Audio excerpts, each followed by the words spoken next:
नैनीताल जिले में भूमि उपयोग नियमों के उल्लंघन पर जिला प्रशासन ने बड़ी कार्रवाई की है। जिलाधिकारी न्यायालय ने करोड़ों रुपए मूल्य की कई जमीनों को राज्य सरकार में निहित करने के आदेश दिए हैं। नैनीताल के जिलाधिकारी ललित मोहन रयाल की अदालत ने भूमि उपयोग नियमों के उल्लंघन के मामलों में सख्त फैसला सुनाया है। कैंची धाम क्षेत्र में बागवानी के लिए खरीदी गई भूमि के दुरुपयोग के मामले में बाहुबली नेता राजा भैया की पत्नी भानवी सिंह की भूमि राज्य सरकार में निहित कर दी गई है। वहीं आवासीय और कृषि प्रयोजन के लिए आवंटित जमीनों पर रिजॉर्ट संचालन पाए जाने के मामलों में भी प्रशासन ने कार्रवाई करते हुए संबंधित भूमि को राज्य सरकार के पक्ष में निहित करने के आदेश जारी किए हैं। प्रशासन का कहना है कि भूमि उपयोग नियमों के उल्लंघन पर आगे भी सख्त कार्रवाई जारी रहेगी। यहाँ पर भू कानून को लेकर शासन का स्पष्ट नजरिया है, या JDLR कानून में भी स्पष्ट निर्देश हैं कि जिस प्रयोजन के लिए भूमि क्रय की गई है उस प्रयोजन से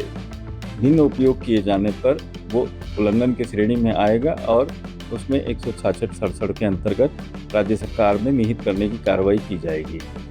तो 5 मामले अभी निर्णीत हुए हैं, जिनमें 2 मामले तो ऐसे हैं कि वो आवासीय प्रयोजन के लिए क्रय की गई थी और उसमें उसका कमर्शियल इस्तेमाल हो रहा था। इसी तरीके से एक अन्य मामले में बागवानी प्रयोजन के लिए 26-27 नाली जमीन क्रय की गई थी और उसमें जितनी रकबे में उसमें फलदार वृक्ष अवस्थित थे उसको छोड़ के बाकी जो अवशेष भूमि है 22-23 नाली उसे राज्य सरकार में वेस्ट करने के ऑर्डर्स हुए हैं। कुछ मामले ऐसे हैं कि जिनमें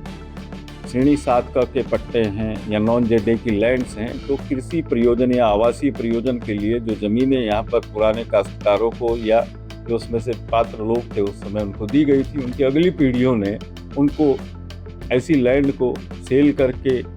अनधिकृत तरीके से उसे विक्रय करके उसमें कमर्शियल एक्टिविटीज़ की जो एक्टिविटीज़ पाई गई थी, तो ऐसे रिसोर्ट ऐसे जो प्रतिष्ठान हैं उनको सील किया गया है और वो सारी की सारी संपत्ति राज्य सरकार में निहित करने के आदेश दिए गए हैं।